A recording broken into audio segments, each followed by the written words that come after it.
Get reliable and accurate local news with Inform.com. Inform.com is your trusted local news source with journalists dedicated to keeping you informed about what's happening in your community. Visit Inform.com now.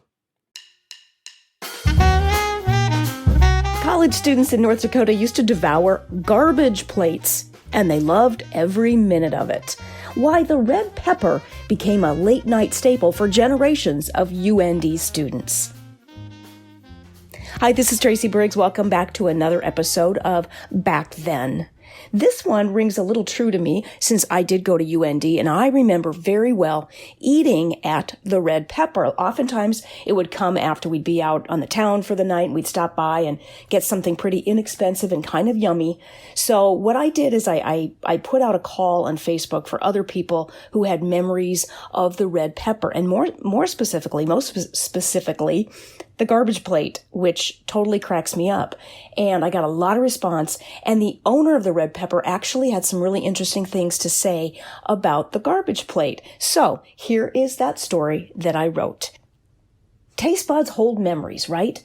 When you take a bite of a certain food, you're transmitted back to the past, like Marty McFly in Back to the Future. A bite of cake and ice cream takes you back to your childhood birthday party, just like a handful of buttery, salty popcorn reminds you of going to the movies. And for generations of University of North Dakota students, a bite from a garbage plate transforms them to their days on campus. Perhaps that's too specific. It also happens with a bite of a cheese tostada, grinder, or enchilada, as long as they all come from the Red Pepper, a taco joint as synonymous with Grand Forks as green and white hockey jerseys. The original Red Pepper, there are 4 now, 3 in Grand Forks and 1 in Fargo near North Dakota State University, but the original one is located between campus and downtown at 1011 University Drive in an old pizza restaurant that originally housed a neighborhood grocery store. The Red Pepper opened around 1961, but really became what it is now in 1973 when it was purchased by Bruce and Janet Tellman. It's now run by the Tellman son, Jeff, and his wife, Nikki, and still features the old standbys, tacos, grinders, and homemade sauces in a rough, ready, and rustic atmosphere, the kind of place where customers carve their names into the old wooden booths.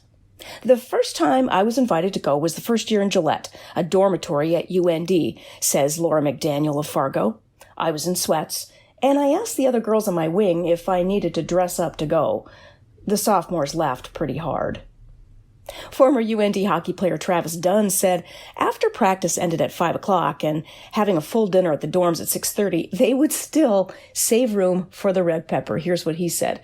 We would then order delivery from the Pepper by about 8 o'clock. Full grinder, 2 soft shells, 2 cheese tostadas. I cannot eat that much today, he said.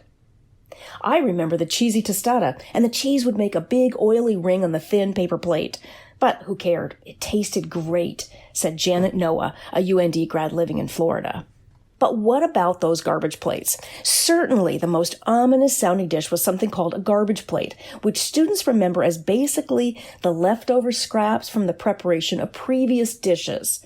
Jeff Tellman, the owner of the Red Pepper, describes the origins of the dish. He says, the garbage plate came into being in the late 70s during Bar Rush when a late-night customer who was short on money asked if he could have everything in the collection pan under our taco rack for his last $1.50. And the Red Pepper obliged. With the garbage plate, you might get a little meat and cheese and lettuce, add a little shell, a little white sauce or hot sauce, and a cheap meal was born. But Tellman says the garbage plate was definitely a commodity. If you came at the wrong time, there either wouldn't be enough fixings or somebody got one right before you and the pan was cleaned out. He says, you kind of had to get lucky to get one. Customers looking for a garbage plate would approach the counter, crane their necks to get a look at the pan to see how much Colby cheese and lettuce was in it, and ask, is there enough for garbage plate? Tellman said. Over the years, it went from being a late-night delicacy to something ordered throughout the day. He said, it always amused me when a man or woman in business attire would come in for lunch and order a garbage plate. Businessman and one-time North Dakota Insurance Commissioner Jim Pullman says he was a fan during his college days. The garbage plate was essential after hitting the downtown bar scene, he said. It was cheap, good, and filling, and you saw all of your friends there at 1 a.m. The original garbage plate existed until the early 2000s when the Tellmans replaced the old freestanding taco station with a refrigerated prep table that doesn't have a collection pan. But, he says, they just couldn't take the garbage plate off the menu. Now you can get it as a garbage plate salad made with fresh ingredients.